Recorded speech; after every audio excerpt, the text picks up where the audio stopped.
Welcome back. One final point before we go. First, we had transgender. Men who identify as women, women who identify as men. They claim, the opposite gender of their birth gender because they feel they are trapped inside the wrong body. As a society, we accepted this.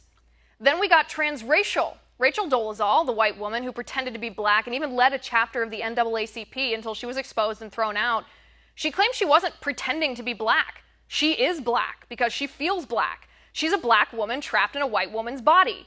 She's transracial, she says.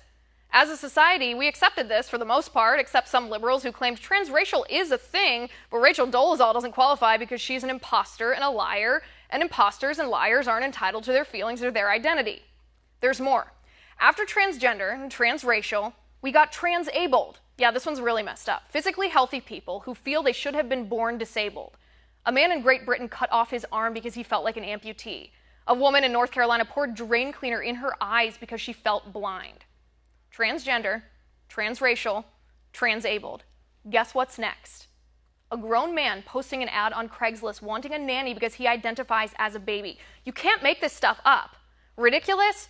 Perhaps, but who's to say anymore if that's how he feels? If a man can be a woman because he feels like one, if a white person can be a black person because she feels like one, if a healthy person can mutilate herself because she feels disabled, if a grown man can be a baby because he feels infantile, where does this end? Can a child be an adult because she feels like a grown-up? Can a teenager buy alcohol because he identifies as over 21 years of age?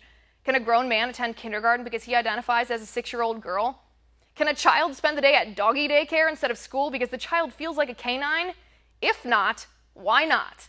If a kid can be transgender because he feels like a girl, who are we to tell a child he must attend school or obey his parents or refuse him a beer when he orders one?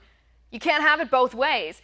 If children have a right to parents providing for them, and a man identifies as a child because he feels he is a child trapped in an adult body, and if we're playing by these twisted, disordered, ridiculous rules where illusion and emotions trump objective truth, aren't we violating his rights by refusing him the love and care and financial support every child deserves? Just something for liberals to think about before they push the boundaries of identity politics past the point of no return.